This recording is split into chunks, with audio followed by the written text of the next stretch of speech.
Hey guys, tonight we're talking about the Viking Berserker, the legendary Norse warrior who charged into battle shirtless, possibly high, and definitely angry. So before you get comfortable, take a moment to like the video and subscribe, but only if you genuinely enjoy what I do here. And let me know in the comments where you're tuning in from and what time it is for you. It's always fascinating to see who's joining us from around the world. Now, dim the lights, maybe turn on a fan for that soft background hum. And let's ease into tonight's journey together. Congratulations, it's a boy. A loud one. You didn't so much enter the world as blast into it, fists clenched, face red, and lungs at full capacity. The midwife says you howled for 7 uninterrupted minutes, which she claims is a local record. The village priest tried to bless you, but you bit his finger. Twice. From the start, you're not like other Viking babies. They coo. You growl, they nap, you glare at the thatched roof like it owes you silver. The family goat refuses to enter the longhouse when you're crying, which is most of the time. By the time you're crawling, you're already a menace. You've head-butted a hearthstone, bitten a sheep, and tried to fight your own shadow. Your parents are both alarmed and oddly proud. Your mother starts calling you bear cub, while your father quietly tells the neighbours you'll probably grow out of it. He says this while bandaging his shin. When other children play with carved wooden animals, you break yours in half and pretend it's a weapon. You practice screaming at trees. You once challenged a rock to a duel. You lost, but only because your cousin tackled you mid-roar and had to be removed from your back with a wooden spoon. As you grow, so does your reputation. Older villagers mutter things like spirited or cursed. You're not allowed near the mead barrel anymore after that one incident where you accidentally, or intentionally, bit the handle off. You're 4. The village shaman insists you have the fire in your blood. Your grandmother says it's just worms. Either way, everyone agrees you're headed down a particular path. And that path is likely to include yelling, battle, and an impressive collection of scars by age 12. But you're happy. Sort of. You don't really smile, but you do laugh when thunder strikes. And you've started carrying around a stick you call the enemy. You talk to it sometimes. It doesn't respond. Yet. In a cold land full of quiet survivalists and stoic fishermen, you stand out. A small, shirtless whirlwind of unpredictable fury and potential. You are not built for farming. You are not built for peace. You are built for berserking. And the village knows it. Your childhood, if we can even call it that, is less about innocence and more about collateral damage. Most Viking children learn practical skills early. Rope knotting, fire building, not stepping on livestock. You, however, specialize in accidental chaos. You break your first wooden sword within an hour of receiving it, not from training, but from swinging it into a support beam during breakfast. The house wobbles. Your father just sighs. You've been banned from the chicken pen. Repeatedly. It started as curiosity. Then you tried to train them. Then you challenged the rooster to single combat. The rooster won. You declared a rematch. No one knows what happened to it after that. But you walk around with a single feather braided into your hair and call it victory. At age 6, you fashion your own shield out of a broken barrel lid and charge into the family's drying racks. Clothes fly. Your mother calls you a storm in human form. Your grandmother tells people you're possessed by a warrior spirit. You tell people you just wanted to see what would break first, you or the pole. It was the pole. You are not malicious, just energetic. Your intentions are never cruel, just loud and fast. If something stands, you push it. If something creaks, you hit it. If something moves, you chase it. The village quickly learns to adjust. Neighbours begin reinforcing their fences. Local boys play farther from your house. Girls point at you and whisper.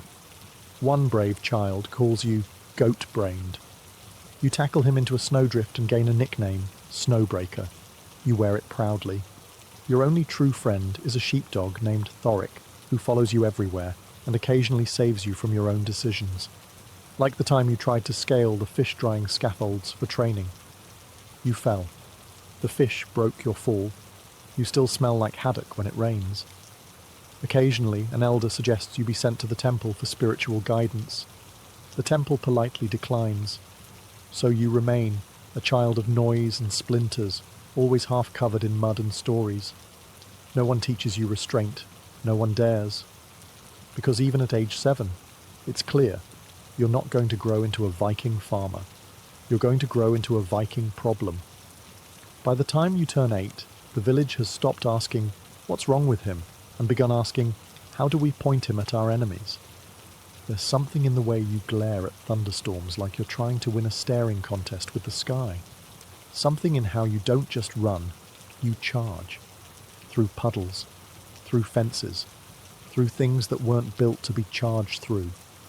Your appetite is the stuff of legend. You eat like you're preparing for winter, even in summer. At one feast, you accidentally ate 3 boiled eggs, 2 fish cakes, and part of a table centerpiece before anyone noticed.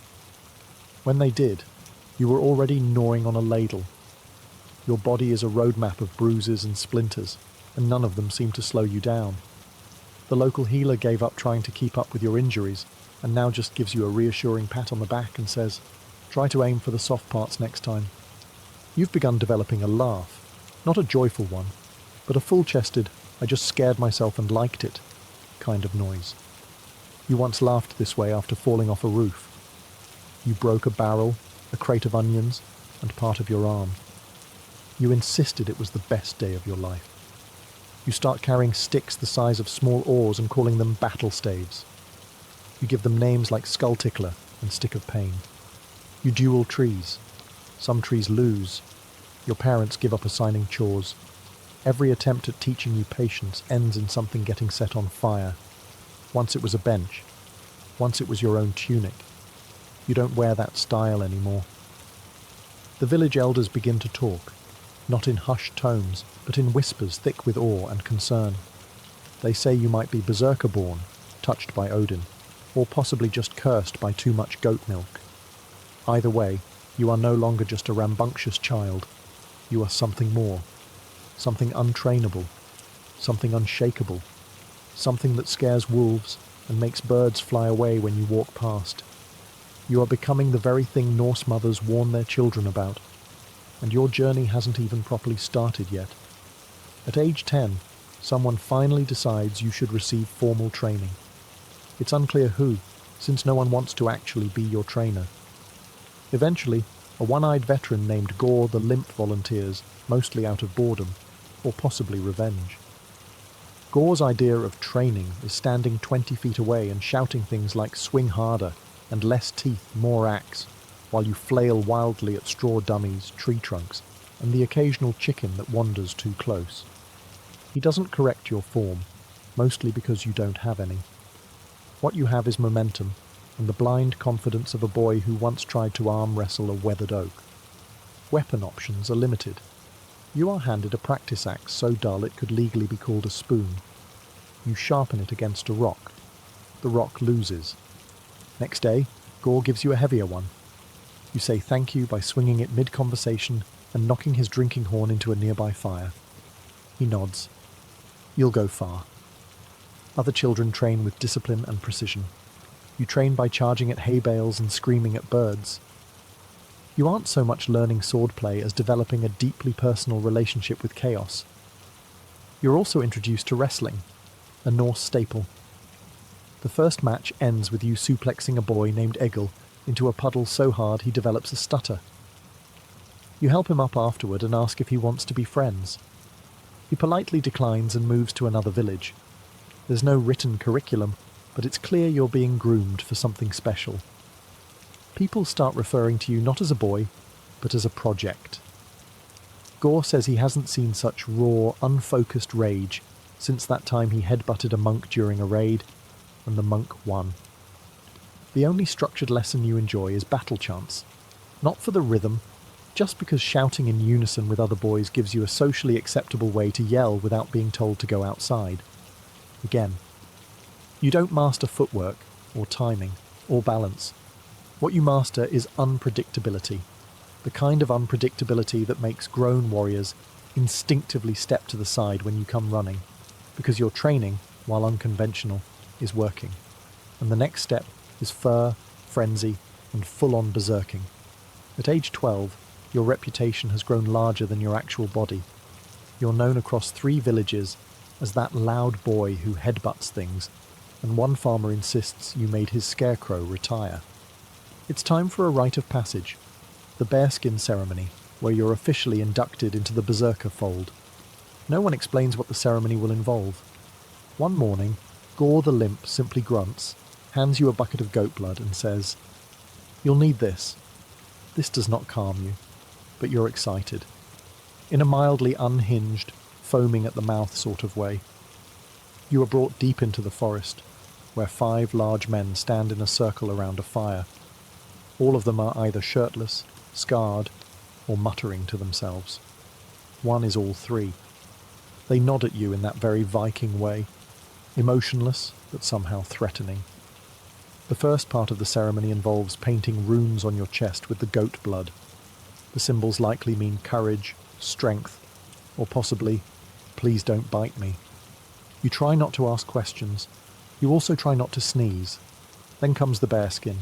It is enormous, smells like it fought its own funeral, and is draped over your shoulders like a heavy, hairy prophecy.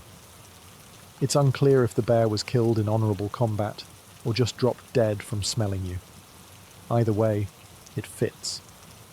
As the fire crackles, and the older berserkers chant in deep, unintelligible tones, probably Norse, possibly just grunting, you are handed a horn of something vaguely alcoholic, definitely spicy, and absolutely suspicious.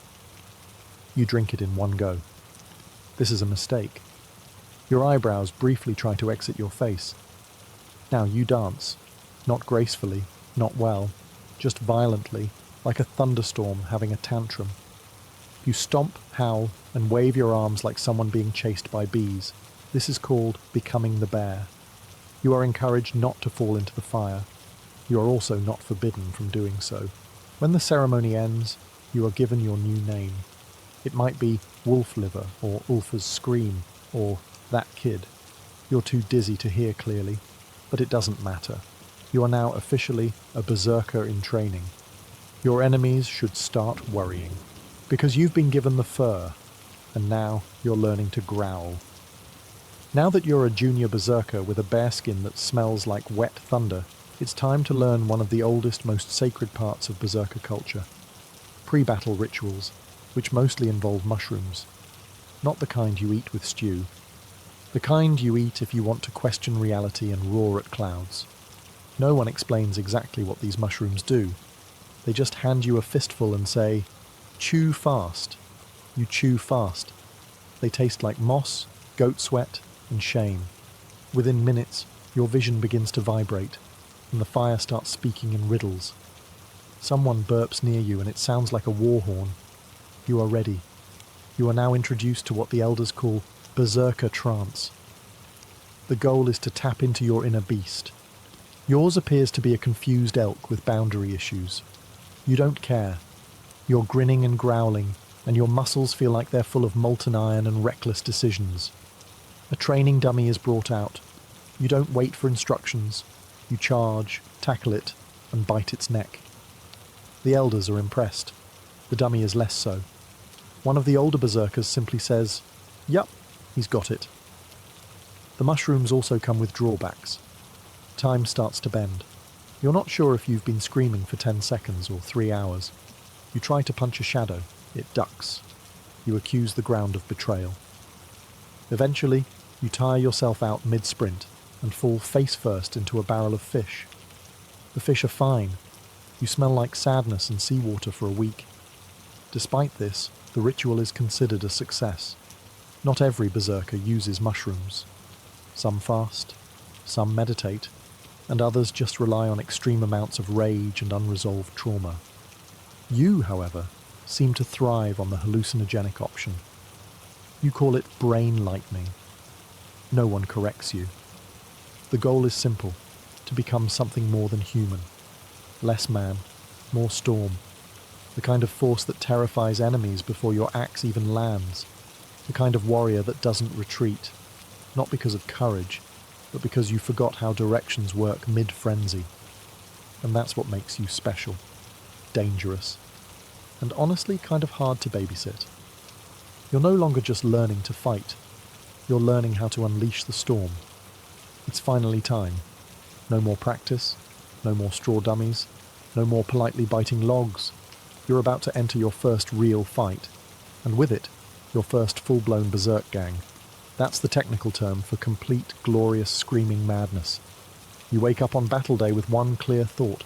Violence sounds good today.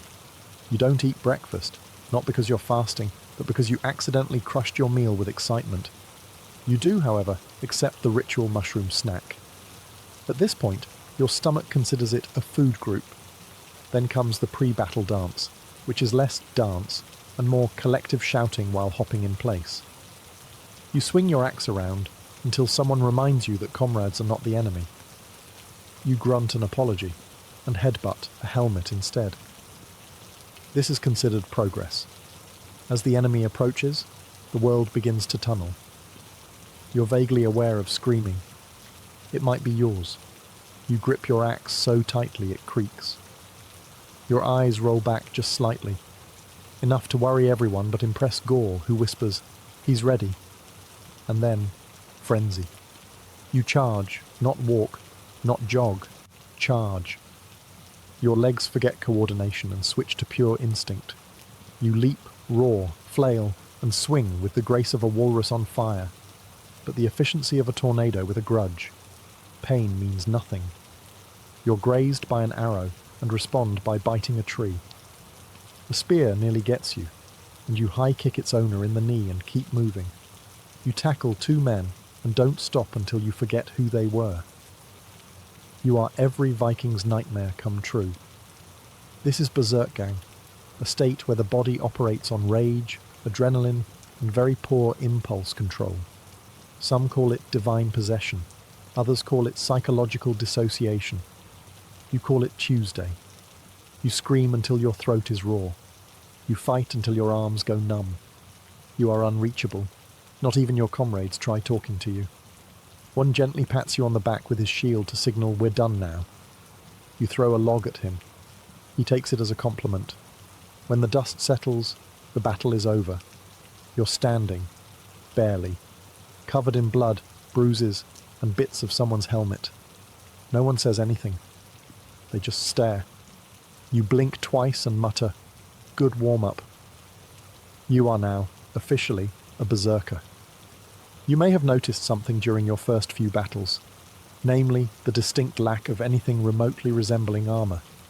While other warriors suit up in mail, helmets, and strategically placed bits of boiled leather, you walk onto the battlefield dressed in fur, spit, and optimism. If you're feeling fancy, maybe you wrap a leather strap around your wrist. For fashion, not protection, berserkers don't wear armor. Why? Because armor is for people who plan to get hit. Your strategy involves not getting hit by terrifying your enemies into running away or screaming themselves into submission. If someone actually lands a blow, that's a personal failure, and you will remember it forever and bring it up passive-aggressively at every feast. There's also the matter of freedom of movement. Armor is heavy, it clinks, it restricts your ability to flail wildly. And berserker combat is 80% flailing, 10% biting, and 10% rolling through bushes on fire. You can't do that in a helmet. Your bearskin cloak, however, is sacred. It smells like burnt ham and regret, but it matters. Some say it holds magical powers, like absorbing enemy fear or warding off steel. Mostly, it just absorbs rain and makes you look like a very angry rug. But that's the point. You're not supposed to look human. You're supposed to look like something that escaped a saga and now haunts the coastline. The lack of armor also means your body becomes the armor. You build calluses where others build shields. Your scars tell stories. Your bruises form constellations. And if you're really committed, you tattoo a wolf on your chest using ash, a sharp stick, and poor decision-making. Sure, sometimes it hurts. Arrows sting, blades leave marks, but pain, to a berserker, is just a helpful reminder that you're not dead yet. You once got stabbed in the leg and didn't notice until someone pointed out you were leaking. You thanked them, and then threw a rock at the guy who stabbed you. Other warriors may scoff at your lack of defence, until they see you take down 3 men with a wooden spoon and a scream. Then they start scoffing from a distance, because armour is overrated. You've got rage, fur, and absolutely no fear of consequences. So here's a little-known truth about going berserk. Once the blood haze sets in, everything looks like an enemy. You might have the best intentions. You might even go into battle thinking, "Today, I will only maim the correct people." But then the screaming starts. The mushrooms kick in. And suddenly, your own warband starts looking suspiciously stab-worthy. Your first incident is minor. You headbutt your shield brother while trying to high-five him with your axe. He takes it in stride. Part of the experience, he grunts, while applying moss to the wound, but it escalates quickly. In your third raid, you mistake a fellow Viking's braided beard for a snake and try to punch it off his face. Later, during a melee, you throw your helmet at someone shouting your name. It was your cousin. He was trying to tell you dinner was ready. No one holds a grudge, though, because you're a berserker, and berserkers are like extremely violent puppies, messy, unpredictable, and not totally aware of how hard they're biting. You even apologise once, mid-frenzy, after slamming into someone's back. It comes out as a roar and a thumbs up. He nods respectfully from the ground. The warband begins developing tactics to survive around you. Some wear bright red sashes so you remember not to tackle them. You forget anyway. Others stay 10 feet behind you and let you clear a path. One clever warrior starts shouting your name mid-fight just to confuse you. It works. You chase a tree for 20 minutes. Occasionally, someone suggests putting a bell around your neck. They are ignored. You are not a goat. You just act like one. By now, your comrades have developed a system. If you charge in the wrong direction, they wait. If you roar at a tent, they know to give you 5 minutes and then quietly set it on fire afterward, so you feel accomplished. Despite the accidental injuries, no one wants to fight without you. Because sure, you might swing wildly, hit allies and bite a few ankles. But you also break enemy morale just by existing.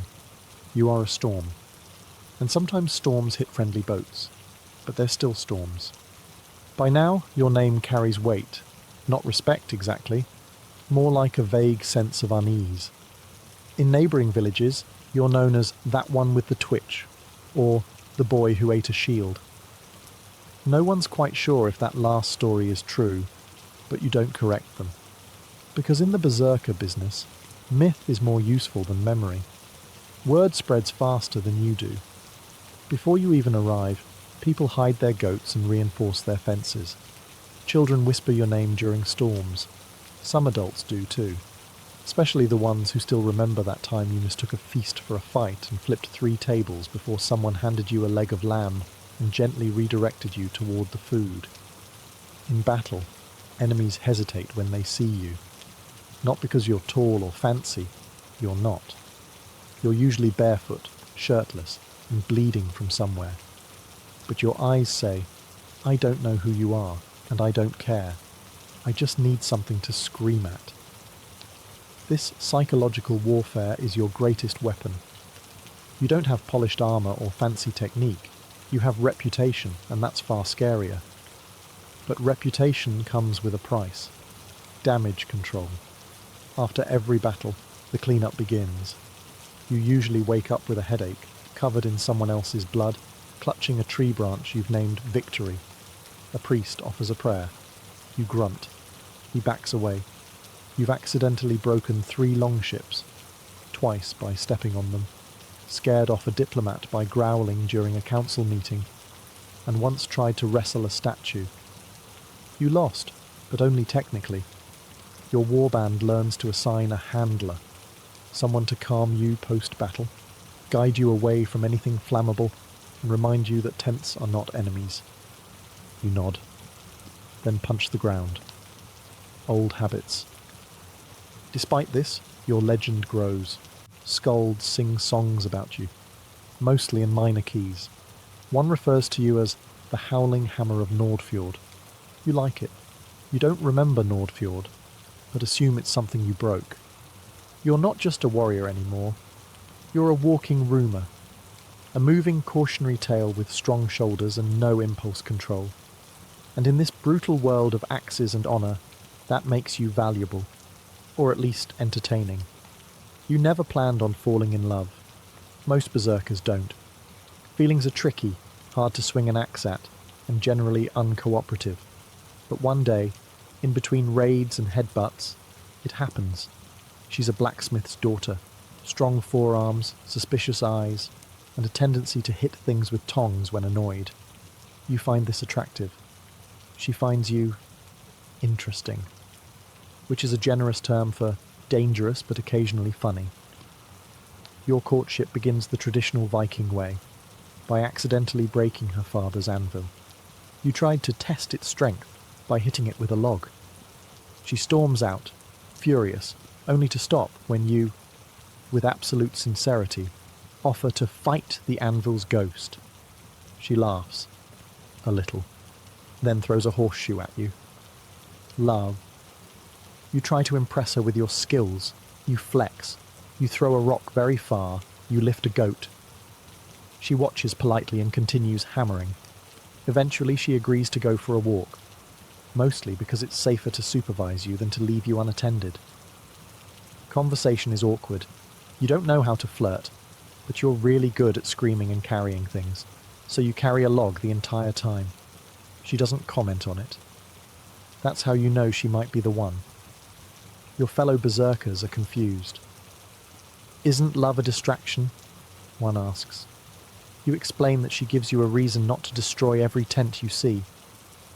That sounds like discipline, he mutters. You don't respond. You're already carving her name into your bearskin with a stick. Eventually, she gives you a necklace. Simple, metal, slightly sharp. You don't take it off. Ever. Even in battle. Especially in battle. When asked why, you say, "It protects me." Which is sweet, and slightly alarming. You still don't understand emotions, but you understand loyalty. She fixes your gear. You bring her interesting bones. It's working. There are arguments, of course. You once tried to serenade her by howling at the moon. She asked you to stop. You howled louder. You slept outside for 3 nights. Still, she doesn't leave. And that, in Berserker terms, is a proposal. You may be a force of chaos, but even storms enjoy a little lightning romance. After battle comes feasting, the Viking reward system for not dying, food, drink, singing and belching contests. For most warriors, it's a celebration. For you, it's a minefield of too much energy and not enough self-control. You always arrive late because someone has to scrape the blood off you first. You enter shirtless, bruised, possibly missing a sandal, and carrying something that may or may not be edible. Once you brought a squirrel. No one ate it. It still shows up in your scald songs, though. The feast begins with a toast, which you interpret as a signal to drink everything within reach. Mead, ale, something that smells like fermented regret. You once drank lamp oil by accident. No one stopped you. You lit a torch with your breath that night. The children still talk about it. Then comes food. Bread, roasted meats, pickled everything. You approach the table like it owes you money. You don't chew so much as negotiate with your food using your face. Once you ate 5 boiled eggs in 1 minute and declared war on a cabbage. Your digestion system, however, has not caught up to your ambitions. This leads to the Great Hall incident, a night of heavy beans, loud singing, and a strategically timed battle chant that ends with the kind of noise that echoes off stone walls. You pretend nothing happened. Everyone else pretends not to have heard it. One man weeps softly into his porridge.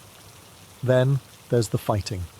Because of course a room full of sleep-deprived warriors with weapons and mead is the perfect setting for emotional growth. You once started a brawl by mishearing someone say, "Pass the boar," as, "You smell like boar." You took it personally. The benches never recovered. Despite the chaos, you're always forgiven. Why? Because you entertain. You fight with passion. You eat with conviction. And your flatulence once scared a wolf away from the village. That's considered contribution. By the end of the night, you're asleep under a table, clutching a ham bone and humming a war song to yourself. Because berserkers don't just rage in battle, they party like the apocalypse too. Every great berserker has one story they don't talk about. Yours is known simply as the sheep incident. It starts like any other raid, a longship, a coastal village, and the smell of overconfidence. You're pumped. You've had your mushrooms. You're wearing your battle bear skin backwards for intimidation reasons. No one corrects you. No one wants to die today. The plan is simple. Raid a small settlement, take some silver, break a few fences for fun. You arrive. The village is empty. Suspiciously empty. No guards, no screaming, just a lot of sheep. Most warriors would pause. You charge. You leap off the ship, howling, and sprint straight into the first woolly blur you see. It's a sheep. It does not fight back. You take this as submission and declare victory. The others follow, mostly out of confusion. You begin attacking structures with unrestrained enthusiasm. One of them turns out to be a chicken coop. You are pecked aggressively by 5 hens and a rooster named Olaf. You retaliate by headbutting the sky. It's unclear who wins. You eventually enter what looks like a sacred hut and knock over an altar. Turns out it was someone's kitchen. You eat 2 loaves of bread and a candle. You only realize it was a candle when it starts burning your throat. You growl. The candle regrets everything. It becomes obvious. This wasn't a village. It was someone's summer pasture. A farmer shows up, alone, elderly, carries a rake and a look of mild irritation. You scream. He squints. You charge. He throws a turnip at your head. You retreat. This becomes the official end of the raid. Back at camp, no one says anything. One warrior softly mutters, "We stole a goat." You nod solemnly. Another adds, "And we burned a cabbage patch." You say, "It looked threatening." The Skalds try to spin it into a tale of courage. They fail. You're remembered as the berserker who conquered a flock and lost to root vegetables. You try to defend yourself. The sheep were looking at me funny. You insist. They nod. They've heard worse. And yet, your legend still grows. Because sometimes what makes a berserker memorable isn't just victory. It's volume. You're older now. Not wise exactly, but the kind of older where your knees crack when you crouch and people no longer flinch when you raise your axe, because they know it takes a full minute to swing. Your beard is greying. Your scars are doubling as weather predictors. You've begun telling war stories to anyone within earshot, children, travellers, livestock. You once told a barrel for 3 hours before realising it wasn't listening. Didn't matter. It was still a great story. You've achieved something few berserkers do. Survival. Most of your kind burn out early.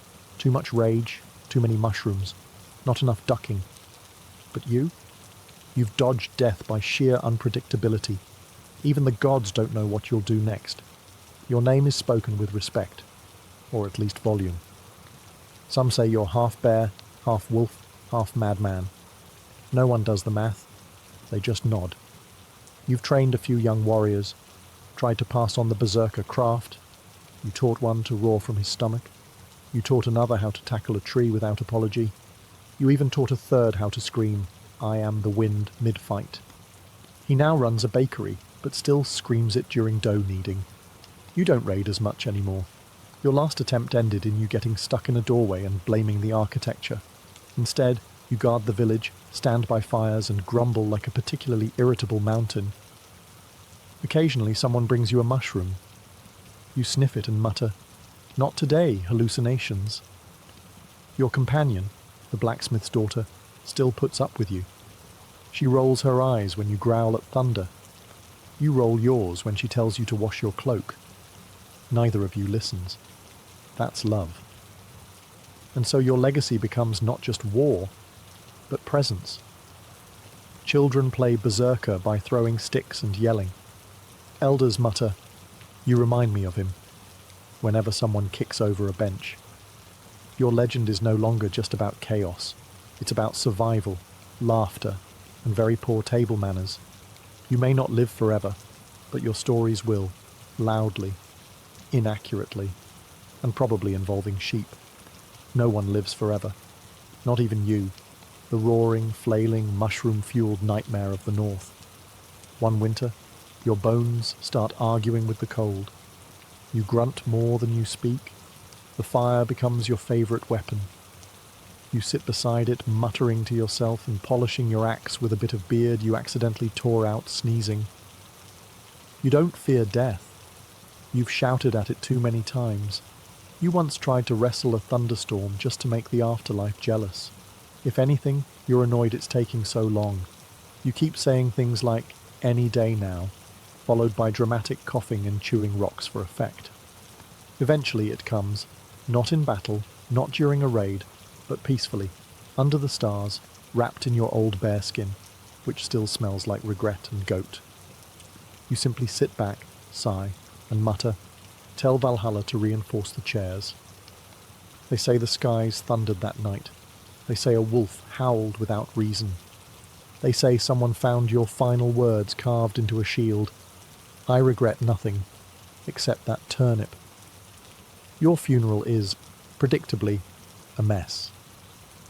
The village tries to hold a dignified ceremony. Instead, half the mourners end up brawling after someone says you once punched a cloud. A goat gets loose. The pyre catches fire too early. You would have been proud. Your warband drinks heavily. They sing songs off-key. They toss your old helmet into the fjord. It immediately sinks, like you once did, drunk, during a swimming contest with a barrel. Children reenact your life with sticks, grunts, and the occasional backflip.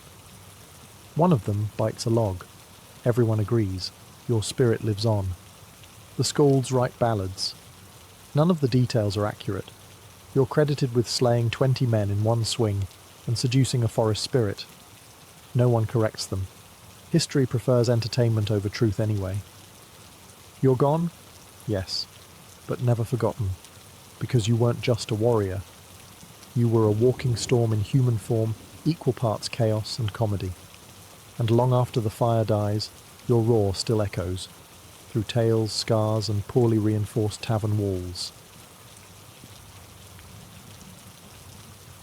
When you picture a Viking, your brain probably jumps to the usual clichés: blood-soaked axes, snarling beards, and maybe a little too much BO. But here's the twist. Those battle-hardened Norsemen were surprisingly obsessed with their appearance. Behind the myths of savagery, there was a culture that valued grooming, cleanliness, and a well-put-together look. That's right. Your average Viking might have been cleaner than you on a lazy Sunday. Archaeologists digging up Viking graves and settlements didn't just find swords and drinking horns. They found tweezers, razors, ear spoons, and combs. Lots and lots of combs. Not cheap ones either. These were carefully carved from bone or antler, sometimes inlaid with delicate decorations. We're not talking about utilitarian tooth scratchers. These were works of art, status symbols tucked into belts or hidden in pouches, like Viking Gucci. And they didn't stop at combs. Men and women alike owned grooming kits, often stored with the same care as weapons. That wasn't by accident. To the Vikings, personal cleanliness wasn't just hygiene, it was honour. Looking sharp meant you had self-respect. And in a society where reputation was everything, you didn't show up to a feast or a thing, their version of a town hall meeting, looking like a soggy hay bale. In fact, the line between warrior and peacock got pretty blurry. Oiled beards, braided hair, colourful tunics. These weren't side hobbies. They were statements. A well-groomed man said, "I may have just sailed for 3 days straight and decapitated a few monks, but look at this beard. Pristine." Even slaves and lower status folks had access to grooming tools. Why? Because unlike some later medieval societies, the Vikings didn't associate filth with piety or humility. Cleanliness wasn't sinful, it was sexy. If you wanted to impress a potential bride or make a power play at court, you started with a clean face and neatly combed hair. First impressions mattered. Just ask any Viking woman.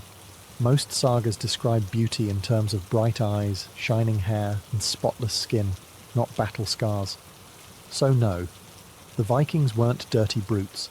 They were high-maintenance, fashion-forward warriors who didn't just conquer with blades, but with style. While the rest of medieval Europe was still debating whether water was a tool of the devil or a possible source of disease, the Vikings were scrubbing themselves down like it was a national sport. Cleanliness wasn't just an occasional act, it was routine, so much so that they literally named a day after it. Lugardagr, Bath Day, which eventually gave us the word Saturday. Yes, your lazy Netflix and shower day has Viking roots. Now, bathing for the Vikings wasn't just about washing off battlefield gunk or fishing grime. It was social, spiritual, and sometimes even romantic. Families would heat water over a fire and pour it into wooden tubs. If you were wealthier, you might have your own dedicated bathhouse. If you were poor, you'd settle for a nearby stream. Either way, you were getting clean. No excuses. Soap? Oh, they had it. Made from animal fat and ash, Viking soap was tough stuff. Gritty, alkaline, and shockingly effective. It wasn't lavender-scented or gently exfoliating, but it got the job done. Some formulas were even strong enough to bleach hair, which, conveniently, many Viking men did. A blonde beard wasn't just a genetic blessing, it could also be a fashion choice. That's right. Ancient Norsemen were literally bleaching their beards centuries before punk rockers thought it was edgy. But here's where it gets really fun. Their enemies hated this about them. English monks and chroniclers couldn't stand how clean the Norsemen were. They'd complain that the Vikings washed their faces every day, combed their hair regularly, and even changed their clothes. Scandalous, right? One 11th century chronicler even blamed Viking grooming habits for their success with Anglo-Saxon women. According to him, English women were completely dazzled by how fresh and fashionable their invaders looked. Not a great look for the local guys. And let's be clear, bathing wasn't just for men. Viking women were equally meticulous. Their hygiene routines likely included hair oils, skincare made from herbs or animal fats, and yes, their own sets of grooming tools. Cleanliness was communal. You bathed, you socialized, and maybe you caught the eye of that cute shield maiden across the steam. If you imagined Viking clothing as nothing more than ragged pelts, held together by fish guts and poor decisions, think again. The Vikings had style, and not just for function, but for flair. These weren't cave-dwelling savages who threw on whatever animal died closest. They carefully crafted their outfits with colour, embroidery, and layers. Lots of layers. If you walked into a Viking longhouse wearing drab beige, someone might hand you a comb and ask if everything was all right at home. Let's start with the basics. Viking men typically wore a linen or woolen tunic that extended to the thighs, paired with trousers or leggings. But it didn't stop there. Belts were a fashion staple, not just to hold things up, but to show off wealth. A richly adorned belt buckle could scream, "I'm important," just as loudly as a sword. Cloaks were common too, fastened with decorative brooches, often shaped like animals, dragons, or symbols from Norse mythology. Practical? Sure, but also an early form of Viking flexing. Now, the women. They weren't just wrapped in potato sacks either. Viking women's fashion was equally distinct. They typically wore a long underdress with a shorter overdress, held up by a pair of oval brooches at the shoulders. Hanging between the brooches, beads, charms, maybe even tiny scissors or keys. It was part utility, part jewellery, part power statement. Want to know who runs the household? Look for the woman with the most jangly accessories. And colour? Oh yes, they loved colour. Vikings dyed their clothing using natural pigments, yellows from birch leaves, reds from madder root, blues from woad. While rich, deep hues were reserved for the wealthy, even average folks sported at least some colour. A pop of blue or red on your tunic might signal good taste. or just that your wife had access to decent dye. Footwear, usually leather shoes or boots tied with toggles or laces, they were practical, often replaced, and not particularly flashy, unless, of course, you were rich, in which case you might decorate them or have them specially made. Vikings didn't just wear their culture, they wore it on their heads. From intricately braided locks to perfectly shaped beards, hair was a statement of strength, identity, and yes, sex appeal. Forget the shaggy, unkempt manes you see in gritty TV dramas.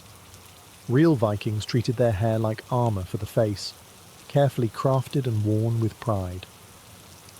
Let's start with the beard, a sacred canvas for the Norsemen. Short, long, forked, braided or squared off, a Viking's beard was his signature. It wasn't just about growing one, it was about sculpting it.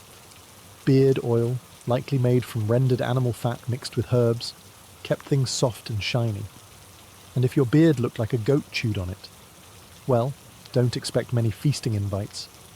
But it wasn't just the men. Women also took immense pride in their hair. Typically they wore it long and parted down the centre, often braided or coiled up into intricate styles. For festivals and rituals, they might adorn their hair with ribbons, beads, or even bits of metal. These weren't purely decorative. They signalled status, family ties, and sometimes even availability. Yes, Viking hair could flirt before you even said a word. And braiding. Oh, they loved a good braid.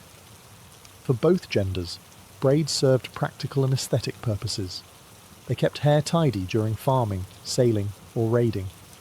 But they also looked impressive, especially when interwoven with leather cords or coloured thread. Imagine a warrior walking into battle with a beard braided in the shape of runes, equal parts intimidation and art project. Some warriors also partially shaved their heads, leaving long hair or braids at the back, a dramatic look that may have roots in regional or tribal identities. It gave enemies something to remember, if they survived the encounter. Haircare tools? Vikings didn't mess around. They had combs, razors, and tweezers, often carried in pouches or hung from belts.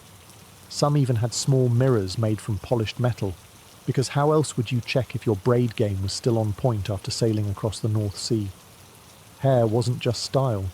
It was identity, honour, and sometimes even spiritual protection. Whether you were a shield maiden or a blacksmith, your hair told a story. And like any good saga, it was worth maintaining. You might think of Vikings as rugged and practical, and you'd be right. But practical didn't mean boring. These people loved their bling. Jewellery wasn't just decoration, it was currency, status symbol, family heirloom, and personal branding all in one. A well-dressed Viking didn't leave home without some glitter, whether they were headed to a feast or a full-on raid. Let's start with the classics. Brooches. Viking women especially relied on them, not just to hold their clothes together, but to show off wealth and craftsmanship. The famous oval brooches, worn at the shoulders, were often cast in bronze or silver, and sometimes inlaid with intricate designs, serpents, knotwork, even tiny animals. Between those brooches, beaded strands filled with glass, amber, or metal charms. Think of them as wearable LinkedIn profiles. Here's my wealth, my connections, my craft. Let's network. For men, arm rings and neck torques were the go-to flex. Thick metal bands of silver or bronze, twisted and carved, often worn with pride. These weren't just jewellery. They were currency. A chieftain might reward loyalty with a silver arm ring, and it could be broken into bits and weighed like coin. That's right. Viking bling doubled as emergency savings. Rings were common too, worn on fingers or even toes. Some had inscriptions like short runic messages or blessings. Others were just for style. And yes, wedding rings existed. But like everything Viking, they tended to be chunky and symbolic rather than dainty or romantic. A marriage gift might include a ring, a brooch, or a finely made pin. You weren't just marrying into a family, you were showing that you had the assets to keep up. And let's not forget pendants. Thor's hammer was a favourite, worn as both religious symbol and lucky charm. It wasn't unusual to find hammers carved in silver hanging from cords of leather or woven fibre. Christian crosses started to appear too, especially as more Norse folk converted. The Vikings weren't snobs. They'd wear both, just in case one god was off duty. If you think makeup and skincare were strictly the domain of medieval queens and Persian poets, think again. Viking grooming extended far beyond just clean clothes and well-combed beards.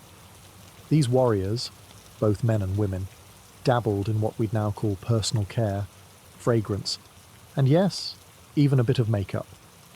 Let's start with the infamous kohl. Some accounts, especially from Arabic observers like Ahmad ibn Fadlan, describe Viking men lining their eyes with a dark pigment. This wasn't just to look intimidating, though it certainly helped. Lining the eyes reduced glare from snow and sun, acting like a proto-sunglass for seafarers. Of course, it didn't hurt that it also made you look like a smouldering Norse god. Practical and fabulous? The Vikings said yes, please. And while there's no Sephora in a longhouse situation going on, there's plenty of evidence that skincare and scents mattered. Animal fats mixed with herbs created balms to soften skin, soothe windburn, or protect against the chill. Birch tar, used mostly as an adhesive or antiseptic, could also be smeared onto skin to treat minor irritations, or scare off pests with its strong scent. Speaking of scents, Vikings may not have had bottled cologne, but they understood the power of smell. They used herbs like thyme, mint, and sweet gale in their baths or clothing storage to add a pleasant aroma and ward off insects. Some wealthier individuals even had linen sachets filled with fragrant leaves tucked into their garments, basically the medieval version of a dryer sheet. Women likely applied oils to their hair and skin, not only for scent, but to create a healthy shine. In a society where beauty and cleanliness were tied to honour and household status, a glowing complexion wasn't just vanity. It was a reflection of discipline and domestic skill. And let's not forget the teeth. Viking skeletons show surprisingly good dental health for the time, though some had decorative grooves filed into their front teeth, possibly filled with pigment or resin.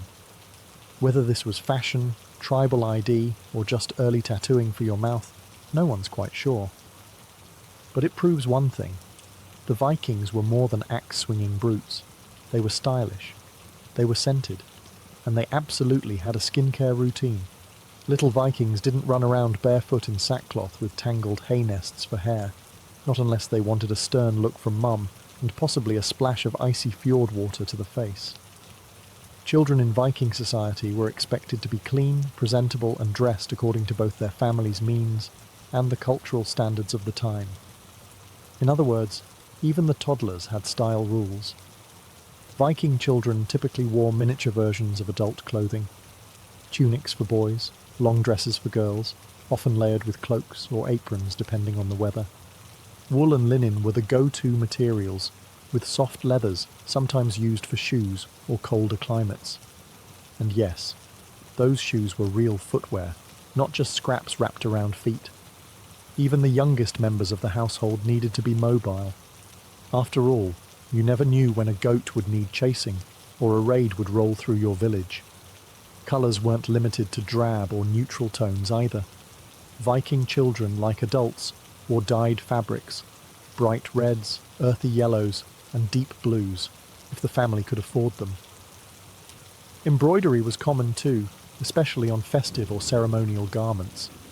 If your child was being presented at a thing or a family feast, you didn't send them in rags.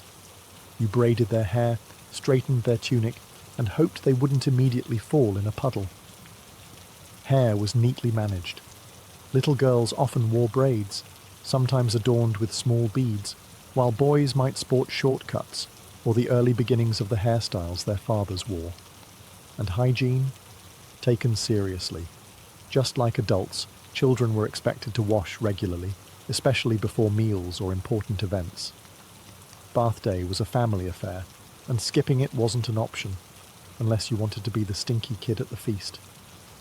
Parents passed down grooming tools as heirlooms. A child's first comb might be a small, carved bone version of their father's. It was symbolic. You are part of this culture now. Keep your beard tidy, someday. In many ways, Viking children were raised to embody the same values as their parents: dignity, discipline, and pride in appearance. Because even at 6 years old, you were already part of a story larger than yourself, and you better look the part. It's one thing to stay clean when you're near a cozy hearth and a tub of hot water. It's another when you're halfway across the sea, sleeping in a longship, raiding monasteries, and possibly dodging arrows. Yet somehow, Vikings managed to keep up their hygiene even on the road, or, more accurately, on the fjord. Viking warriors didn't leave their grooming habits at home. Quite the opposite. They packed them. Archaeological finds from warrior graves have turned up grooming kits alongside weapons, tweezers, combs, razors, and ear picks, all tucked into leather pouches or hanging from belts. Because, after all, what's the point of conquering a village if you look like you crawled out of a bog to do it? These tools weren't decorative. They were functional, durable, and part of a warrior's identity. A twisted, greasy beard might get in the way during battle. A clean-shaven neck made helmet straps more comfortable, and nobody wanted lice. Keeping the scalp clean and the beard neat was a matter of comfort, pride, and frankly, health. Viking razors were sharp, simple, and sometimes even curved, perfectly suited for shaving with a steady hand and a streamside reflection. Even clothing on campaign was maintained. Vikings carried sewing needles and waxed thread, patching holes and reinforcing seams. Looking put together wasn't about vanity. It was about utility. Torn garments got snagged in combat. Loose shoes made you slow. And wet wool. A recipe for hypothermia. So they mended, dried and folded like warriors with a knack for domesticity. Water sources were essential during travel. Vikings often set up camp near rivers or springs, not just for drinking but for washing. Bathing might not be luxurious on the move, but a quick rinse with cold water beat nothing. And when possible, they heated water in pots and improvised bathing stations. Not quite a spa, but a far cry from the medieval grime most people imagine. And yes, even during raids, presentation mattered. Viking sagas often describe heroes washing their hands and combing their hair before battle or feasting. That wasn't just poetic. It was real. Because whether you were about to swing a sword or steal a silver chalice, you did it with clean fingernails and a well-oiled beard. If you've been picturing Vikings as muddy, meat-sweating beasts with axes in one hand and fleas in their hair, it's time for a reality check. The myth of the filthy Norse brute, wild-eyed, dripping in blood and grime, was largely built by their enemies. And let's be honest, if you just got raided by a stylish, muscular seafarer who also smelled like juniper and mint, you'd want to make him look bad in the history books too. The truth is, Vikings were some of the cleanest and best-groomed people in early medieval Europe.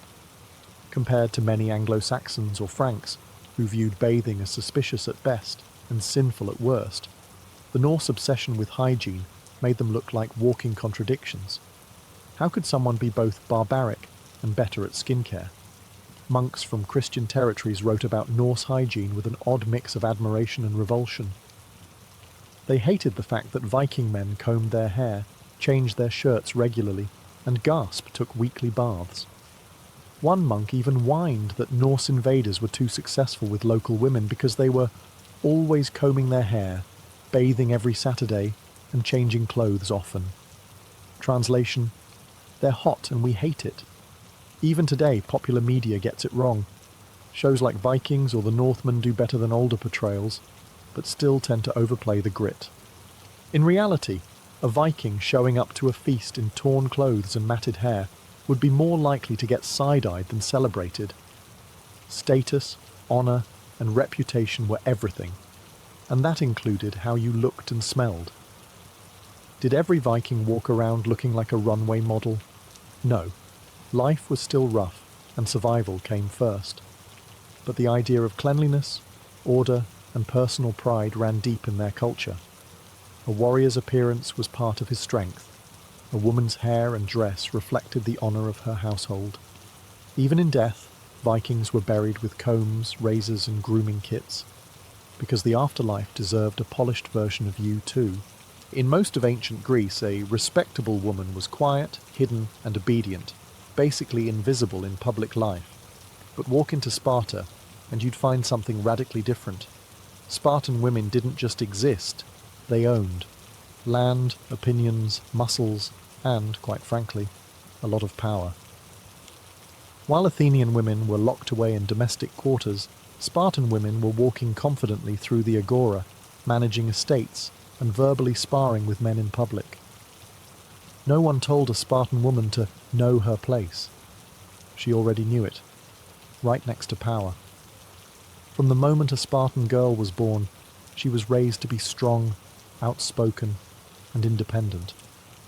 Girls were given nearly the same physical training as boys, running, wrestling, throwing javelins, not because they were expected to fight, but because strong mothers were believed to produce strong warriors, and Sparta needed warriors like crops need rain. Their entire society was built around warfare, and the next generation of soldiers had to come from hardy, disciplined mothers. Unlike their Athenian counterparts, Spartan women were educated. They could read, write, and most importantly, speak. Spartan women were known for their cutting wit and sharp tongues. Many quotes survive of them delivering stone-cold one-liners to husbands, sons, and even kings. One mother, handing her son his shield, famously said, "Come back with it, or on it." That wasn't metaphorical. That was the standard. Then there was the matter of property. In Sparta, women could inherit and own land, a radical concept in the ancient world. By some estimates, Spartan women controlled up to 1/3 of all property. When the men were off dying gloriously in wars, it was the women who ran the economy, managed households, and kept things moving. They didn't just have influence, they had agency. They chose when to marry, they negotiated dowries, and they weren't confined to silence. A Spartan woman could openly challenge a decision, especially when it affected her household or her sons. If you thought arranged marriages were cold and boring, you haven't met the Spartans. In their militarized world, even romance came with strategy, and a touch of theatrical kidnapping. Spartan marriages didn't begin with candlelit dinners or swooning glances. They started with a ritual abduction. Yes, seriously. To get married in Sparta, the groom had to pretend to steal the bride. But don't let the word abduction fool you. This wasn't a crime. It was a performance, steeped in symbolism and tradition. Here's how it worked. Once a marriage was arranged, typically by the families, often with political or economic interests in mind, the groom and his friends would sneak into the bride's household and abduct her. She was taken to a secret location, where an older woman would shave her head, dress her in a man's cloak and sandals, and lay her down on a straw pallet. Now, why the androgynous makeover? That's still debated, but it likely had to do with Sparta's rigid gender expectations. The bride had to be symbolically unsexed, perhaps as a way to mark the transition from girlhood to womanhood, or to reflect the masculinity that Spartan society prized. Shaving her head was also a way to tie the ritual to the military identity of the polis. After all, femininity was fine, but toughness was mandatory. The groom would then visit her in secret, under the cover of night, sometimes for months. By day, he stayed in his barracks with the other men, following strict military routines. By night, he'd sneak away for these trysts with his wife. It was both romantic and incredibly awkward, a clandestine honeymoon that could last well into the first year of marriage. This strange custom reflected the balancing act Spartan society demanded. Warrior discipline above all, but reproduction was a duty to the state. Men weren't allowed to move in with their wives until they were 30, and even then, military obligations came first. So you've been ritually abducted, your hair's been shaved, you're officially married, congratulations. Now pack your things and go back to your parents' house. Because in Sparta, being married didn't mean moving in together. In fact, One of the strangest aspects of Spartan marriage was how long couples spent living apart, sometimes years. Spartan men were expected to live in military barracks until they were 30. This wasn't optional. From the age of 7, boys entered the agog, the state-run education and training system that forged them into warriors. Even after reaching adulthood, they remained part of communal mess groups, syssitia, and were expected to spend their nights in the company of their fellow soldiers, not their wives. Domestic life was secondary to duty. For newlywed men, this meant that marriage was more like a recurring secret rendezvous than a shared household. A husband would sneak away at night to be with his wife, then return to the barracks before sunrise. These nightly visits could go on for years, until the man was finally permitted to live at home. The idea wasn't to deprive them of intimacy, it was to ensure that family life never distracted from military discipline. As for the women, they remained at home, managing property, raising children, and maintaining the household. But don't imagine them pining by the hearth. Spartan women were famously independent and economically powerful. With their husbands away, they ran estates, supervised helot labourers, and took part in civic life. Some even grew wealthy, controlling land, influencing local politics, and commanding respect in ways unthinkable in other parts of Greece. This odd arrangement didn't stop Spartans from having children. In fact, producing strong offspring was a civic duty. Some sources suggest that if a man was deemed too weak, another stronger man could be invited to father children with his wife, all with the state's blessing. The goal was not romance or personal fulfillment. It was the survival and supremacy of Sparta. In Sparta, motherhood was not a gentle affair. It was a civic mission. Spartan women weren't praised for embroidery or piety. They were celebrated for producing strong sons who could serve the state. Giving birth wasn't just personal, it was patriotic. Every child was a future warrior, or the mother of one, and the stakes were sky high. From a young age, girls were trained for this role. Not just in the household arts, but physically. Running, wrestling, discus throwing, all these exercises weren't just for sport. They were meant to ensure healthy, capable mothers who could bear robust children. A weak mother, the Spartans believed, would bear weak soldiers, and Sparta had no room for that. When a Spartan woman gave birth, her child was immediately examined by the state. If the newborn appeared frail or deformed, it could be abandoned, left at the foot of Mount Taygetus, exposed to the elements. As brutal as this sounds, it reflected the Spartan obsession with strength and survival. There was no tolerance for perceived weakness. Only the strong would be raised, trained, and eventually contribute to the warrior machine. But for women who did produce healthy sons, status was elevated. Spartan mothers held immense influence, not through politics, but through legacy. A woman who had lost multiple sons in battle might receive public honours. She wasn't pitied, she was revered. Her sacrifice was seen as noble, almost sacred. Mothers would tell their sons to return with your shield or on it, meaning come back victorious or die trying. Interestingly, women were not just baby factories. They had a say in their children's upbringing, particularly before the boys were handed over to the agog at age 7. Until then, mothers shaped their values: pride, endurance, discipline. Girls, meanwhile, stayed with their mothers and were moulded into the next generation of Spartan women, strong, smart, and unafraid to speak their minds. Lineage also mattered. Noble Spartan women came from the warrior elite, and their family connections could impact marriage prospects and land inheritance. But regardless of class, a mother's greatest pride, and the ultimate mark of honour, was in raising a child who could serve the state.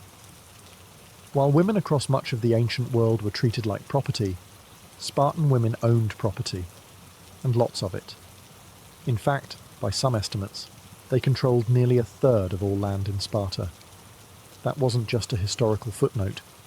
It was a seismic shift in gender norms. In a society where men were constantly away training or fighting, Women stepped into the economic driver's seat and never gave it back. This wasn't some accidental loophole. Spartan law allowed women to inherit property from both their fathers and their husbands. And since so many Spartan men died young in battle, widows were common, and often quite wealthy.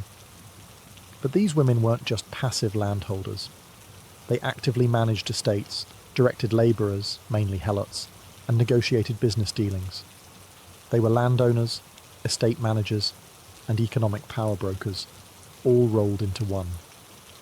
This made Spartan women extraordinarily influential. They had wealth, they had authority, and they had autonomy. They didn't need male guardians to represent them in court or public dealings like Athenian women did. A Spartan woman could act in her own name, a rare privilege in the ancient world. But with all that power came suspicion, especially from outside observers. Non-Spartan writers like Aristotle complained bitterly about how much control Spartan women had. He blamed them for the decline of Sparta, calling them unruly, indulgent, and too influential for their own good. In truth, he was probably just deeply uncomfortable with the idea of women being more economically independent than the average Athenian male. Within Sparta, however, this arrangement made sense. Men were warriors. They lived and died for the state. If they were to be absent from home for most of their lives, someone had to keep the economy running. That someone was the Spartan woman. It wasn't feminism. It was function. But the result was the same. Women who were educated, empowered, and economically self-sufficient. They didn't just marry warriors. They bankrolled them. In a culture so obsessed with discipline and warfare, you'd think beauty and fashion would be afterthoughts. But Spartan women weren't just strong, they were striking. And unlike their Athenian counterparts, they didn't hide behind veils or stay cloistered indoors.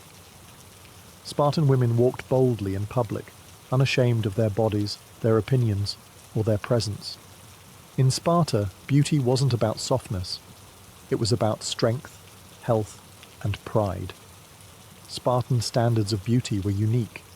Pale skin and frailty, the hallmarks of aristocratic women in other Greek cities, were not desirable here. A tan meant you trained outdoors. Muscles meant you could run, wrestle, and bear strong children. Spartan women were admired not just for their looks, but for the power those looks represented. They didn't strive for delicacy. They radiated vitality. Their clothing reflected this attitude. While women in Athens were wrapped in layers of fabric that kept them modest and immobile, Spartan women wore the peplos, a simpler, more functional garment. But Spartan peploi were often shorter, even slit up the side, allowing for freedom of movement. This shocked the rest of Greece. To them, Spartan women seemed scandalously underdressed. But to Spartans, this practicality was just common sense. Hair was typically worn long and loose, symbolizing freedom and maturity. There's no evidence of elaborate cosmetics routines. Spartan women weren't painting their faces to please men. Beauty came from fitness, cleanliness, and confidence. It was a physical extension of their inner discipline, and they weren't confined to the shadows. Spartan women could be seen at festivals, athletic competitions, and religious ceremonies. They sang in choruses, danced in public, and even competed in their own games.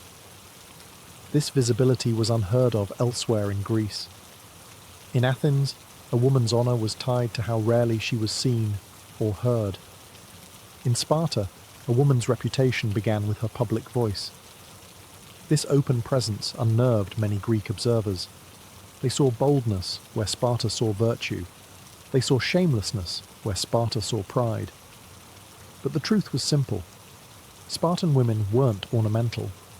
They were active citizens, commanding attention not through makeup or jewellery, but through presence, strength, and the unapologetic confidence of someone raised to be seen. If you imagine ancient women as quiet, submissive, and sweetly spoken, Spartan women will shatter that fantasy with a single cutting remark. These women were not only educated, they were famously outspoken. In a world where most women were silenced by custom or law, Spartan women were encouraged to speak their minds. and when they spoke, they didn't whisper, they roared. Unlike Athenian girls, who were usually uneducated and confined to the home, Spartan girls were schooled in both mind and body. Literacy was common. They learned poetry, music, dance, and perhaps most importantly, the art of speech. In a society where verbal sparring was nearly as respected as physical combat, Spartan women held their own, and often delivered the final blow. Historical sources are filled with quotes attributed to Spartan women that still hit like verbal daggers. When a mother was told her son had died bravely in battle, she replied, "I bore him for that very purpose." Another, upon learning her son had fled, allegedly said, "Why do you still live?" Brutal. Absolutely. But these weren't heartless women. They were simply steeped in a culture where loyalty to the state outweighed personal emotion. Their sharp wit wasn't just reserved for their children. Spartan women routinely mocked cowardice in men, even their own husbands, and praised valor. A woman might lose all social respect if her son or husband showed weakness. Conversely, if they died gloriously, she was honored, almost sacred. In Sparta, strength of character and tongue was a feminine virtue. This reputation spread far beyond Laconia. Greek writers from other city-states often commented on the unfeminine nature of Spartan women, their bold voices, their public presence, their refusal to be subdued. But Sparta didn't care about Athenian opinions. It cared about results, and a woman who could command attention, raise warriors, and speak like a general. That was a woman to be respected. Even in myth and memory, Spartan women stand out not for passivity, but for presence. They weren't just mothers and wives. They were mentors, guardians of discipline and verbal gladiators. In a city built on strength, silence wasn't golden, it was suspicious. And a Spartan woman with a sharp tongue? That was just another weapon in the arsenal. In most of ancient Greece, marital fidelity was a one-way street.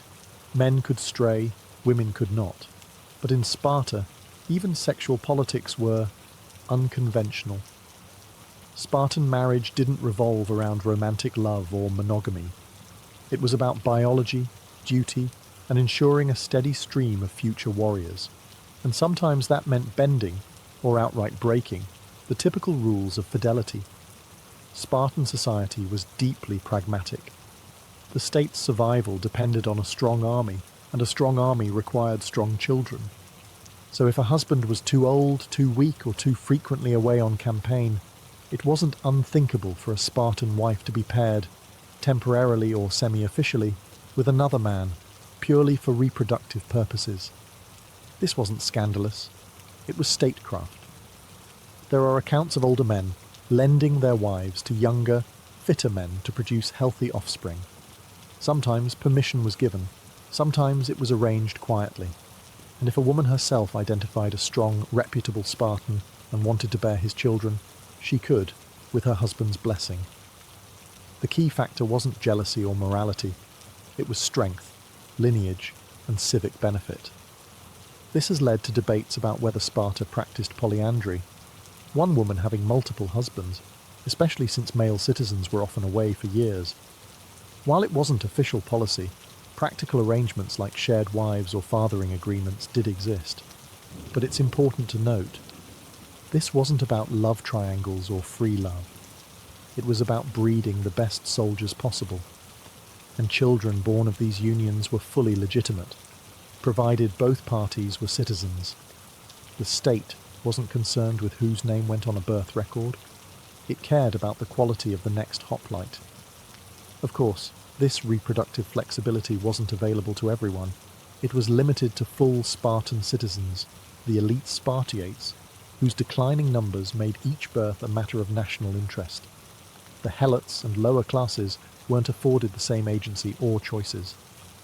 Still, this unique approach gave Spartan women a level of sexual autonomy unseen elsewhere in the Greek world. While Athenian women were cloistered to preserve their chastity, Spartan women were trusted, even expected, to make decisions about reproduction that aligned with the state's needs. In Sparta, your love life wasn't just personal, It was political. And babies? They weren't just blessings. They were strategic assets. Long after Sparta fell, the legend of the Spartan woman lived on.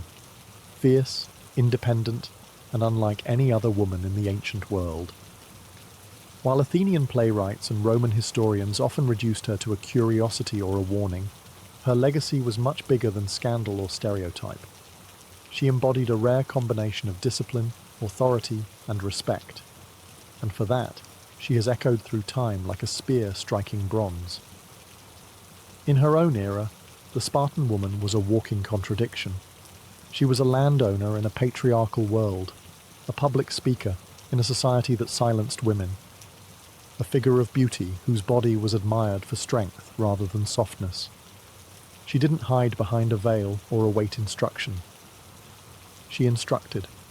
She ran estates, raised warriors, made cutting political observations, and even directed reproductive decisions, all while operating within one of the most rigidly militarized societies ever known. She was no feminist in the modern sense.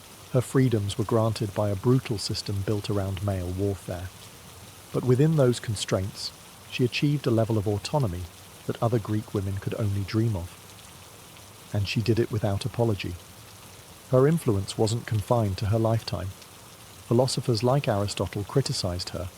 Roman writers couldn't stop talking about her boldness. Even modern historians are captivated by her paradox. Empowered, yet born into a system that prioritized the state over the self. And yet, that's what makes her so compelling. The Spartan woman was never just a side character in her husband's story. She was the foundation of Spartan society, the one who kept the economy running, the households intact, and the warrior supply steady. She was the unsung strategist behind the spear wielders, the shield that didn't crack. In many ways, she challenges every assumption about gender in the ancient world. While most women were denied agency, the Spartan woman embodied it. And while her freedoms were carved from necessity, they became cultural cornerstones, respected, institutionalized, and even feared. Today, she remains a symbol of contradiction and defiance, not because she rejected her society's values, but because she mastered them. In a world of men, she didn't just survive, she thrived, with a blade-sharp mind, a well-run estate, and a tongue that could wound deeper than any sword. In Sparta, death wasn't a tragedy. It was a test, a final measure of whether a person had lived in service to the state. Unlike the lavish funerary customs of Athens or Egypt, Spartan death rites were stripped bare of emotion and ornament. No long public mourning, no ornate grave markers for the masses. In fact, most Spartans were buried anonymously. A nameless grave wasn't shameful, it was expected. Only two types of people were given the honor of having their names carved in stone: warriors who died in battle and women who died in childbirth. Everyone else, no matter how respected in life, was buried quietly, without commemoration. Why? Because in the eyes of Sparta, the ultimate sacrifice wasn't living well. It was dying for the state. For men, that meant death on the battlefield. Not from illness, not in old age, and definitely not in bed. A warrior who died clutching his shield in formation was a hero. A man who died from slipping in the bath, forgotten. Spartans believed that to fall in battle was the only noble end, the culmination of a life shaped by the brutal agoge training and years of military service. It was an honourable discharge, with no return ticket. For women, it was a different battlefield, the birthing room. If a woman died giving birth, she was seen as having fulfilled her highest duty, producing the next generation of warriors. Like the male soldier, she had faced pain and risk for the sake of Sparta's survival. Her death, too, merited a grave marked by name. Everyone else, the merchants, elders, craftspeople, even those who died peacefully after a long life, received a modest burial and were left unmarked. Their service was appreciated but not glorified. The logic was brutal but consistent. Sparta honoured sacrifice, not sentiment. Mourning was kept brief, just a few days. and loud lamentation was discouraged. The focus wasn't on sorrow, but on legacy. How did the person die? What did their death contribute to Sparta? In this harsh system, dying well wasn't about comfort. It was about proving your worth one last time in the most final and public way possible. In Sparta, dying as a warrior wasn't just heroic, it was the ideal. From the moment a boy entered the agog at age 7, he was trained for one singular purpose: to die gloriously, if needed, in defense of the state. And not just any kind of death would do. A warrior's death had to be public, brutal, and above all, in battle. Only then did it earn recognition. The Spartan shield wasn't just equipment, it was symbolic. To lose it in combat was the ultimate disgrace. A hoplite who dropped his sword might be forgiven, but abandon your shield, and you'd likely be banished or killed. Why? Because the shield protected not just the soldier, but the entire phalanx. Without it, you endangered everyone else. That's why Spartan mothers famously told their sons, "Come back with your shield, or on it," meaning victorious or dead. Anything else was cowardice. If a Spartan died with honor, holding the line, refusing retreat, his name was remembered. His grave was marked, his family was praised, the city itself would publicly honor him, because he had become the very image of Spartan virtue, strength, courage, and loyalty to the end. And yet, for all this glory, Spartan funerals remained minimalist. No carved sculptures, no epic poems, no parades of mourners. A simple marked grave, possibly with a name and a symbol of their rank, was enough. The legacy didn't need art. It lived in memory and reputation. What made the warrior's death so sacred wasn't personal achievement, it was sacrifice. Sparta cared little for individual glory. A man who fought well and lived was useful. A man who fought well and died was immortalized, not for his skills but for his service. Even in myth, Spartans honored this principle. Leonidas and his 300 weren't idolized because they won. They didn't. They were remembered because they stood and died when others would have run. That was Sparta's idea of success. Total loyalty, even unto death. So while other cities built marble tombs for poets and politicians, Sparta honored its dead soldiers with silence, brevity, and the quiet power of a name chiseled in stone. In a society built around war, it might seem like women were pushed to the margins.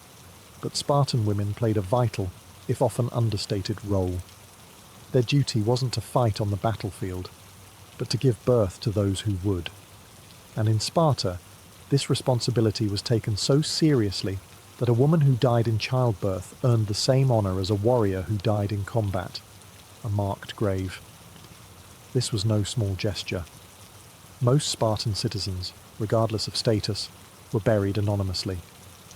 Only those who made the ultimate sacrifice for the state were remembered by name. For a woman, that meant enduring the physical trial of labor, a task Sparta treated as her own form of battle. To die in childbirth was to give everything for the state's future, and Sparta, brutal as it was, recognized that sacrifice. There was no grand ceremony, no mournful procession, but her name would be carved into stone, a rare act in a society that valued silence and self-control over spectacle. That stone wasn't just a grave marker, it was an official acknowledgement. This woman died in service to Sparta. Spartan girls were trained from youth to be physically strong and resilient. This wasn't just to make them tough, it was to prepare them for motherhood. A healthy, disciplined body was believed to produce strong sons, and by extension, a stronger state. The logic was harsh, but consistent with the militarized values that defined every inch of Spartan life. A woman's worth wasn't measured by beauty or obedience, as it was in Athens or Corinth. In Sparta, her worth was tied to legacy, the sons she bore, the households she managed, the land she owned, and in rare cases, the ultimate price she paid giving life to Sparta's next generation. This idea of childbirth as battle made Spartan women both respected and feared by outsiders. To many Greeks, Spartan women were wild, unfeminine, and overly bold. But within their own walls, they were pillars of strength, and when necessary, martyrs. So when a Spartan woman died in childbirth, her name wasn't just remembered, it was revered. Because in a land of warriors, she had proven herself one in the only way she was allowed. In Sparta, death wasn't a time for spectacle, it was a time for silence. Unlike Athens, where funerals could turn into dramatic public performances with mourners tearing their clothes and professional wailers sobbing on cue, Sparta kept its funerals short, serious, and subdued. Mourning wasn't forbidden, but it was regulated. Spartan restraint didn't stop with life. It extended deep into death. The funeral of a Spartan was quick. Burial usually happened within 24 hours of death. No long wakes, no drawn-out lamentations. Excessive displays of emotion were discouraged, especially in public. Crying loudly, wailing, or throwing oneself on the coffin was frowned upon. Not because Spartans didn't feel grief, but because grief was considered personal, and public discipline always came first. There was no elaborate processional. The body, if male, might be wrapped in a cloak and carried on a shield by his comrades.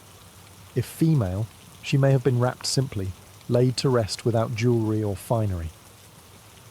Wealth and decoration didn't matter. The legacy of the life did. Burials typically took place outside the city walls, in designated graveyards. While most graves were unmarked, those who had earned the honour, fallen warriors and women who died in childbirth, might receive a stone marker with a name. No florid epitaph, just a name, sometimes a symbol. That was all. In Sparta, that was enough. Family mourning was modest, restricted to a few days. Laws even limited how many people could attend a funeral and who was allowed to wear black or shave their heads in mourning. The message was clear. Don't mourn too long. Life, and duty, must go on. Cremation wasn't commonly practiced in Sparta. Burial was preferred, with the body returned to the earth quickly and without ceremony. There were no grand tombs, no pyramids of pride. The glory was not in where or how you were buried, but why. Even children were taught to approach death with stoicism. If your father died in battle, you didn't collapse in grief. You stood taller. If your mother died in childbirth, you didn't weep. You honoured her memory by living up to her sacrifice. In Sparta, the funeral wasn't the end of the story. It was just a brief pause before the legacy began. To die as a Spartan wasn't just about the moment you fell, it was about how you were carried afterward. In a culture that revered sacrifice over sentiment, two objects stood at the heart of Spartan funerary symbolism: the shield and the burial shroud. Simple, powerful, unmistakable. The shield wasn't just battlefield equipment, it was a deeply personal item, the one piece of armour a Spartan was never allowed to lose. Unlike swords or spears, which could be replaced or dropped in battle, the shield protected not just the warrior, but the man standing next to him. It represented discipline, unity, and courage. To abandon it was to betray your comrades. That's why Spartans said, "With your shield or on it." It was both a battle cry and a burial instruction. When a Spartan warrior fell in battle, he was often carried home on his shield. That flat surface, now silent and bloodied, became his final bed. It was a public statement. This man did not run. This man died with honour. It was the ultimate sign that he had passed Sparta's final test. For women, the shroud was just as symbolic. Unlike the warrior's shield, the burial shroud was not public or martial. It was private, domestic. A woman who died in childbirth might be wrapped in the very cloths she had woven herself. These shrouds weren't fancy. They weren't perfumed or jewelled, but they were sacred, proof that she had completed her duty, given life to Sparta, and paid the ultimate price. No gold, no weapons, no grave goods, Spartan funerals avoided the materialistic trappings common in other parts of Greece. Even the shroud and shield were functional, not decorative. But in Spartan eyes, they said everything that needed saying. These symbols, one hard and forged in war, the other soft and spun in the home, told you exactly who the deceased had been. You didn't need a eulogy.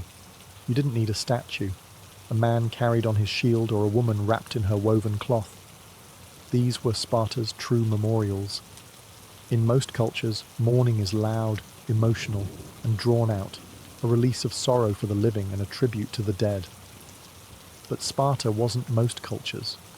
In Sparta, mourning wasn't about emotion. It was about control. The death of a loved one was not an invitation to weep. It was a test, just like every other moment in Spartan life.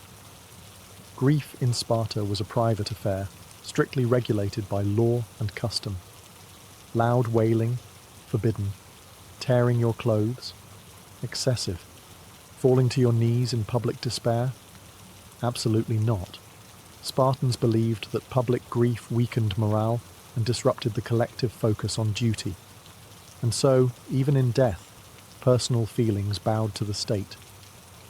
Mourning periods were short, typically only a few days. Families were expected to return to daily life quickly. No prolonged black clothing, no monthly rituals, no shrines in the home. The dead had passed into memory, and memory had to serve Sparta, not sentiment. Children were raised with this mentality from a young age. If your father died in battle, you didn't cry. You honored him by standing tall. If your mother died in childbirth, you didn't crumble. You carried on her strength. Spartan boys were even encouraged to show no emotion at funerals, as an early exercise in stoicism. A tear could be seen as weakness. This doesn't mean Spartans didn't feel loss. Of course they did. But feelings were never meant to get in the way of function. A Spartan mother might mourn her son quietly, but if he died with honor, she would feel pride above pain. In some cases, women whose sons survived battle were less celebrated than those whose sons had died bravely. The values were inverted. Grief became glory. Memory, in this context, was less about personal remembrance and more about civic contribution. The name on a grave wasn't just for the family. It was for Sparta. It told future generations. This person gave everything. Learn from them. Emulate them. In Sparta, death could make you a hero, but only if it happened the right way. Dying in battle was honorable. Dying for Sparta was divine. But dying in cowardice, that was worse than death itself. In a culture that worshipped bravery, there was no space for hesitation. A Spartan who fled the battlefield wasn't just shamed. He was erased, disgraced, and damned by memory.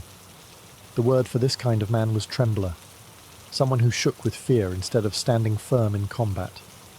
Tremblers were publicly humiliated. They were forced to wear cloaks with patches of different colours to mark their disgrace. Their beards were half-shaved, a visual announcement that they had failed to uphold their duty. And their shame was communal. They couldn't marry, they couldn't hold office, and they couldn't sit beside honourable men in public events. They were ghosts in their own city. And if they died after having fled, there was no redemption, no name on a stone, no recognition, not even anonymous burial with the rest. The city might bury the body, but it wouldn't mourn. The man would be remembered, if at all, as a warning, not a warrior. It's worth noting that Spartans didn't demand suicidal charges or foolish bravery. Strategic retreat in the name of a larger tactical goal was one thing, but abandoning your comrades to save your own skin, that was the ultimate betrayal.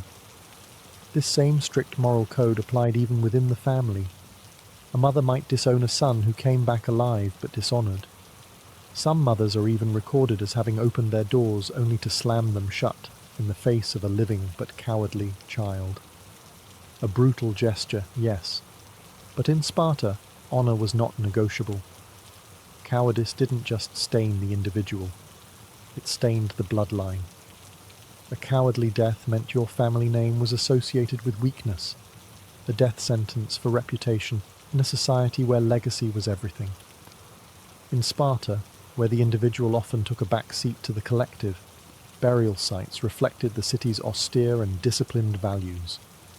Unlike the grand tombs of Athens or the elaborate necropolises of Egypt, Spartan graves were intentionally simple, a stark reminder that in death, as in life, humility and service were paramount.